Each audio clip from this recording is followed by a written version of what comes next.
Well, today we are honoring all the men and women who serve in our military. We thank them all for their time, commitment, and love for our country. And one of the veterans is joining me in studio today. Please welcome retired Captain Charity Hardison. Welcome and thank you so much, Captain. Is that the correct title to call you, even though you're retired? Even though I'm retired. Yes. Thank you so much. I really appreciate you having me here today. It's wonderful to have you here. You know, I know you served 23 years in both the Air Force and the Navy, which is pretty unusual, isn't it, to serve in two branches? Well, I would say it's not very common, but there are some people that do it. I did make it, it's called an inter-service transfer. I started out in the Air Force, but did most of my time in the Navy. Okay, wow. I mean, 23 years. What does Veterans Day mean to you?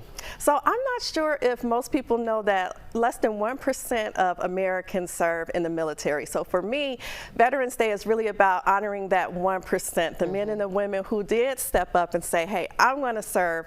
I'm going to help make this world a better place for all of us. And I also want to recognize the families because they walk this walk with us. But ultimately, it's about honoring the veterans who made the sacrifice to give us all the freedoms that we have today. You talk about sacrifice. Yes. For those, though, who have never served or, you know, are in families where they didn't have a parent, for instance, serving, what would you like them to know about sacrifice? When you use that word, what does it mean? Because it's not just being wounded in battle or dying, obviously, in battle. Yes. So what I would like to make sure everybody knows is that it's this real sense of serving something greater than yourself.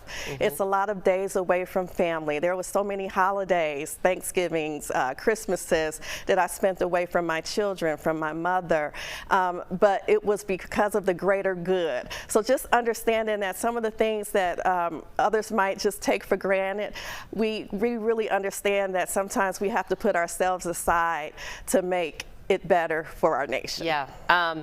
As a black woman who reached the rank of captain, what does representation mean to you, especially in the military, especially in today's climate? Dana, this is so important. So only 12% of Navy captains are women, only 2% African American women.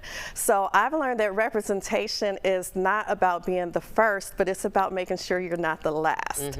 So for me, what I would like to see is more diversity across all the ranks and all the branches of military service, because diversity is not a liability, it is a strength. And I believe that we are more strong as a military when we reflect the diversity that the nation has. Captain Charity Hardison, thank you so much for being with me this morning on this Veterans Day. And again, thank you for your service. Thank you for your support. It is truly, truly appreciated. Thank you, Dana. All right. Have a wonderful rest of your day.